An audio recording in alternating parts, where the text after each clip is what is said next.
La región más transparente, publicada en 1958, es la primera novela de Carlos Fuentes y se considera una obra precursora del boom latinoamericano. La trama presenta un panorama exhaustivo y polifónico de la sociedad mexicana de los años 50, con la Ciudad de México como protagonista central, retratada como un ente caótico, majestuoso y seductor que abriga o destruye a sus habitantes. La narrativa no sigue una estructura lineal, sino que entrelaza historias simultáneas de numerosos personajes de diversos estratos sociales, aristócratas decadentes, nuevos ricos exrevolucionarios, intelectuales, obreros, prostitutas, periodistas, toreros y extranjeros. El marco cronológico abarca desde los finales del Porfiriato hasta la década de 1950, con énfasis en el periodo de 1946 a 1952, 30 años después de la Revolución Mexicana. El personaje central es Ixca Cienfuegos, un intelectual marginado de origen mestizo que actúa como conciencia colectiva y omnisciente, representando el pasado indígena y religioso junto a su madre, Teodula Moctezuma, guardianes simbólicos de la ciudad. Otros personajes clave incluyen a Federico Robles, un exrevolucionario convertido en banquero corrupto que abandona sus ideales por el poder económico, Norma Larragoiti, una figura de la alta sociedad, Rodrigo Pola, un joven intelectual, y la familia de Obando, que encarna el antiguo régimen aristocrático.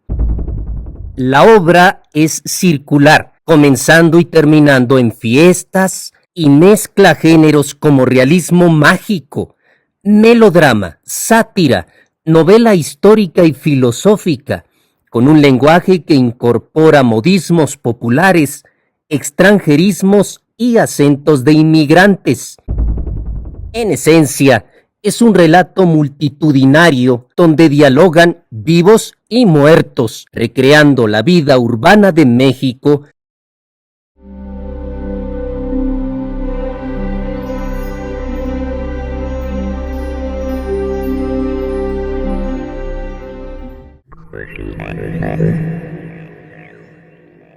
La novela fue publicada en 1958, durante la época conocida como Milagro Mexicano, un periodo de crecimiento económico sostenido en el país que abarcó desde 1940 hasta 1970, caracterizado por el modelo del desarrollo estabilizador.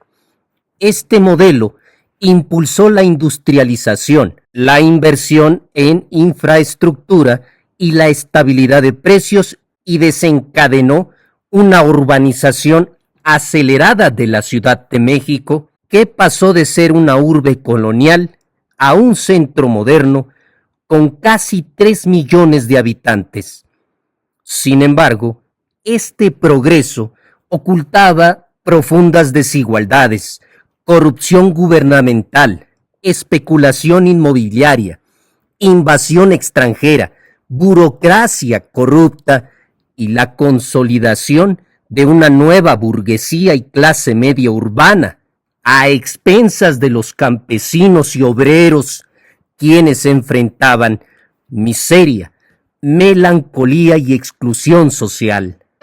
40 años después de la Revolución Mexicana, acaecida de 1910 a 1920, persistían las mismas injusticias que la originaron, con un nacionalismo falso y una institucionalización del PRI que promovía un discurso de paz y bienestar, pero en la práctica aniquilaba los estándares más nobles de la democracia. La ciudad enfrentaba el choque entre el campo y la urbe cosmopolita. Este contexto impulsó debates intelectuales sobre la identidad nacional, el mestizaje y las consecuencias de la industrialización, temas que Fuentes captura para criticar la simulación social y el arribismo.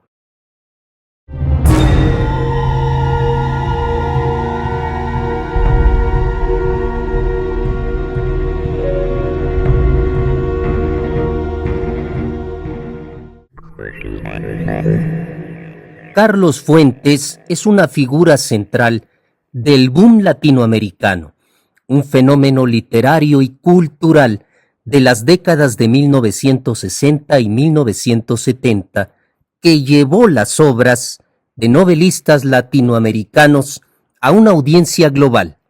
El boom surgió en un periodo de gran agitación social en toda América Latina, fuertemente influenciado por la Guerra Fría, la Revolución Cubana y el predominio de regímenes militares dictatoriales. Algunos otros escritores del boom son Julio Cortázar, Gabriel García Márquez y Mario Vargas Llosa. Fuentes fue un precoz cosmopolita debido a la carrera diplomática de su padre, lo que le permitió una perspectiva única sobre la región.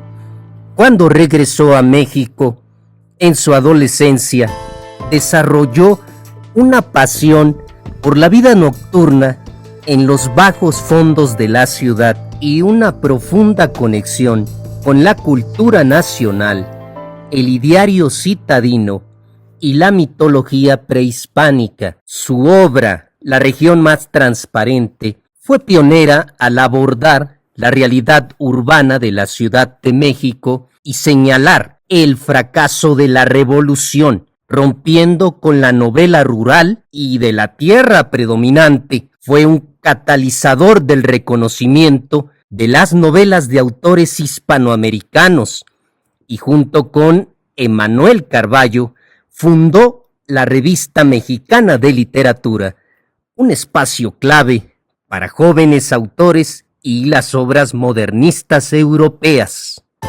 Fuentes expresó que el boom fue el resultado de 4 siglos literariamente llegado a un momento de urgencia en que la ficción se convirtió en la manera de organizar las lecciones del pasado. Él fue fundamental en modernizar el género de la novela en México, incorporando técnicas extranjeras y asimilando la cultura mexicana para crear textos nacionales y universales.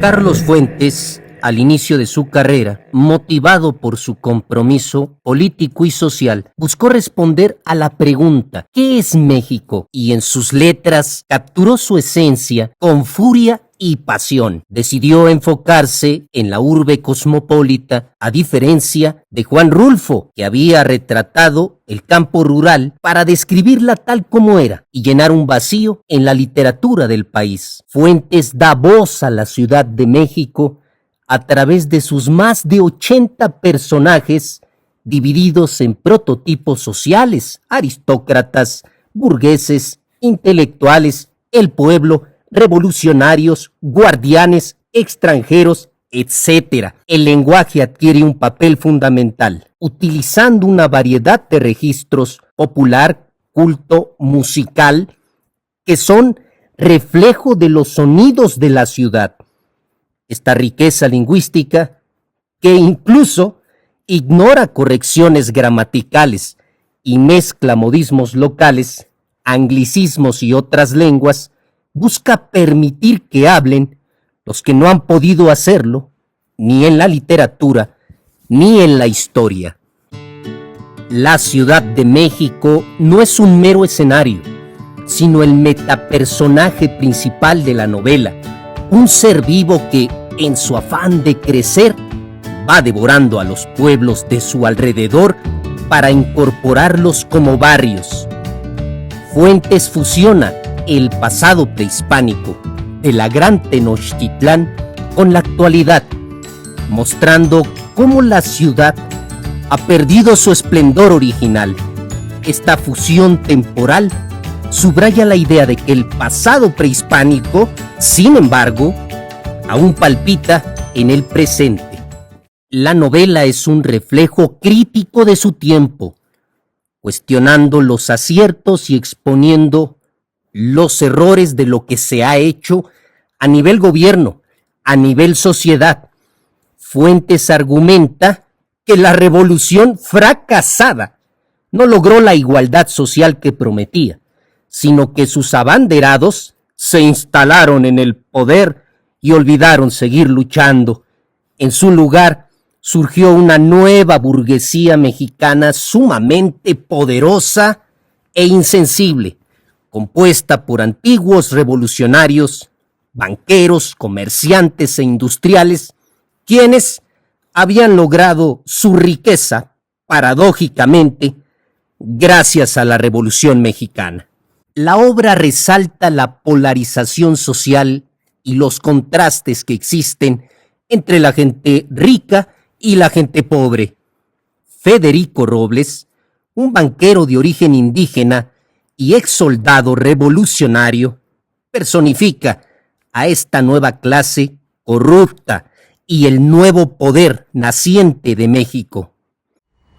Fuentes satiriza la ambición y avaricia de los nuevos ricos y la decadencia y la hipocresía de los intelectuales. Sin tapujos escribe sobre la obsesión por la mexicanidad y el intento de la sociedad de cortar sus raíces más profundas en un afán de ser cosmopolita. La novela es un elogio de la hibridez y de lo inconcluso, y un rechazo a la idea de que lo original es lo puro, afirmando que lo original es lo impuro, lo mixto, como nosotros, como yo, como México. Es decir, lo original supone una mezcla, una creación, no una puridad anterior a nuestra experiencia. Más que nacer originales, llegamos a ser originales. El origen es una creación.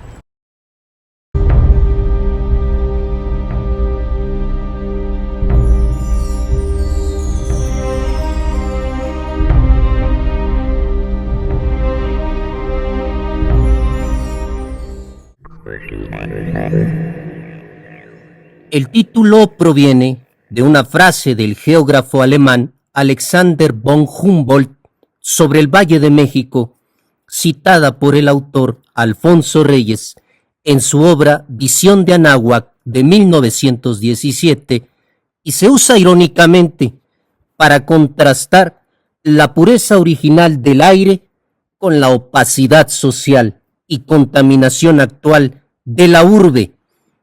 En cierto momento, Reyes expresó preocupación en 1959 por posibles interpretaciones sarcásticas de estas palabras.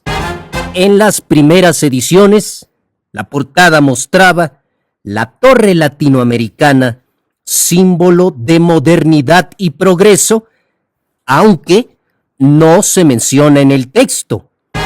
Fragmentos de la novela se publicaron anticipadamente en 1955 en revistas como la ya citada Revista de Literatura Mexicana y algunas antologías, lo que generó gran expectativa para cuando se publicó en su totalidad.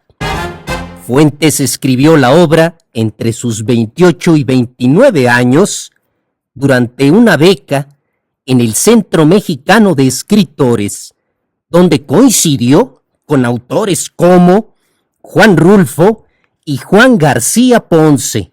Planeó 29 capítulos con notas manuscritas y además en su solicitud de beca mencionó su inminente matrimonio. Es considerada la primera novela mexicana cosmopolita, rompiendo con el realismo criollo tradicional mediante técnicas como monólogos interiores, simultaneidad y desorden temporal, influenciada por James Joyce con su ambiciosa Ulises, John Dos Passos con su Manhattan Transfer, también por William Faulkner y por Alfred Döblin con su Berlin Alexanderplatz. La recepción inicial dividió opiniones. Fue un suceso literario, pero criticada por su visión pesimista de México. Conocimientos Libres es tu espacio, un lugar para comentar, para debatir, para hacernos preguntas sobre esas obras literarias que han marcado nuestro tiempo, nuestra historia. Esas obras que nos permiten en sus páginas encontrarnos o encontrar a nuestro semejante para poder caminar juntos en armonía, para poder avanzar. Gracias por escuchar este material de videoclip. Hasta la próxima.